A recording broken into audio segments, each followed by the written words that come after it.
mean, there's a lot of controversy today about the endorsement by the Black Caucus PAC. Yes. And Keith Ellison said that he wasn't even consulted about it. Yeah, Congressman Ellison did say he wasn't consulted, and again, it's the PAC and not the CBC.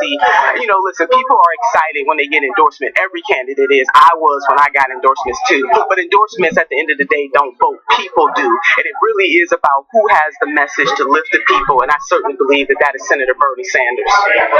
And I guess I hadn't really heard the specifics of it today, but there were people saying that he wasn't.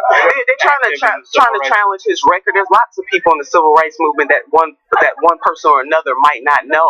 I mean, for example, in Cleveland, Reverend Bruce Clunder, who laid down in front of a bulldozer in Cleveland to stop the building of the segregated schools and was killed by that bulldozer. I'm sure many people don't know him. He was a white minister. So again, there are lots of people who have been in the civil rights struggle. There's enough room for everybody in this struggle.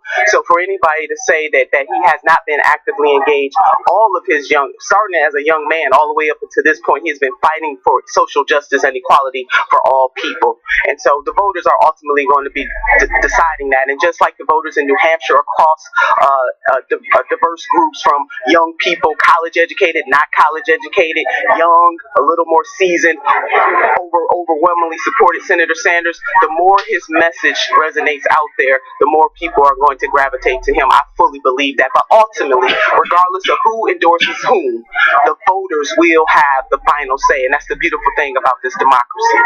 And it's kind of over. I've only seen the endorsement of Harry Belafonte in press releases. I haven't seen the media even talk about that. Well, as we know, before Senator Sanders, before there was a dead heat in Iowa, the corporate media rarely paid any attention to him. Mr. Trump really took all the oxygen out. People thought Senator Sanders was a fringe candidate until that neck-to-neck, almost virtually a tie between him and the secretary, and then overwhelmingly he won New Hampshire. So now the corporate media is paying a little more attention to Senator Sanders and his message, and now his message is getting out to a broader audience, not just through social media. So we know that not only did Harry Belafonte endorse Senator Sanders, there's been countless state-level African-American elected officials and other elected officials across this country, both former and current, who have been endorsing him. There are actors who have endorsed Senator Sanders, but the endorsement that matters the most is the endorsement of the people, and that is what he is out there fighting for, talking about his message of universal health care, increasing the minimum wage, expanding and protecting Social Security. Those are the things that people want to hear about.